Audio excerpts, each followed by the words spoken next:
Dan, dans la vidéo précédente, tu nous as expliqué pourquoi il fallait passer d'urgence du droit de l'homme à celui de l'humanité, en particulier pour sauver la planète. Pour cela, tu lances une mobilisation symbolique des Français dans les villes, villages, les hameaux, le dimanche 9 décembre. Comment cela veut-il se passer? Cette première opération va se développer en 3 temps. Une phase d'enquête, la fête du crayon le dimanche 9 décembre, la proposition officielle de toilettage des droits de l'homme de la charte de l'ONU le lundi 10 décembre à Paris, sur le parvis du Trocadéro, au pied du palais de Chaillot, le jour du 70e anniversaire de sa signature. Pourquoi cette enquête? Cette enquête, qui va se réaliser via les réseaux sociaux et autres supports, a pour objectif de savoir si, majoritairement, les citoyens français sont d'accord avec nous pour passer des droits de l'homme aux droits de l'humanité. Nous en expliquons les raisons dans notre site internet M Fondation. Comment s'organise la fête du 9 décembre dans les rues françaises? L'objectif est que chaque personne manifestant son soutien à notre projet dépose un crayon dans une urne ou dans une caisse. Ces crayons seront ensuite remis à des associations, des ONG ou autres structures qui œuvrent en faveur de l'éducation, en particulier dans les pays défavorisés. Que se passe-t-il le 10 décembre?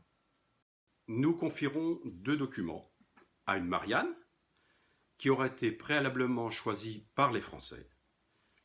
L'un sera à remettre à l'Assemblée nationale, l'autre à l'Élysée. Une copie de ce document sera remise au siège de l'ONU à New York.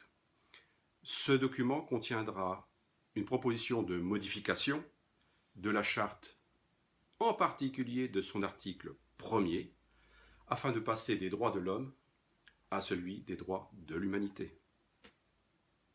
Je n'ose pas te demander quel est ton rêve. À défaut de rêve, quel est ton souhait? Nous ne faisons que proposer des objectifs. Il appartient à l'ensemble des citoyens de le partager pour qu'ils deviennent réalisables.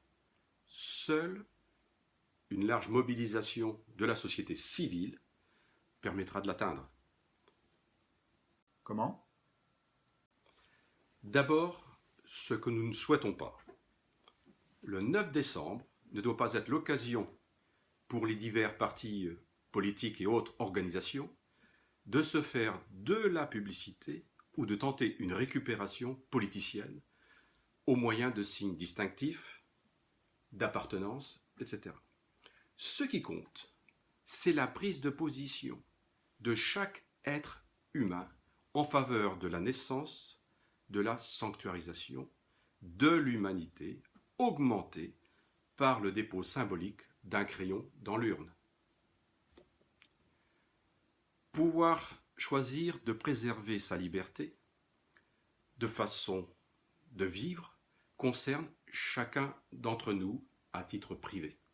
Il faut donc affirmer dans le droit de chaque nation et dans le droit international. Comme nous l'expliquons dans le site de M Fondation, la vie de l'homme étant de plus en plus associée à Internet, aux objets communicants, l'espace de vie privé de chacun se réduit constamment. Dan, as-tu un message à passer? Oh que oui!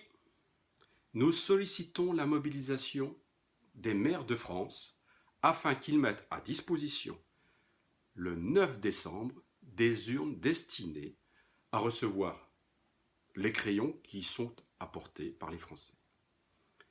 Dans le même temps, nous sollicitons les préfectures afin qu'elles acceptent de recevoir les urnes remplies. Nous souhaitons que les artistes se mobilisent à cette occasion, en rendant cette opération festive, qu'ils soient chanteurs, professionnels ou amateurs, musiciens, danseurs, clowns, sculpteurs, etc. Belle journée!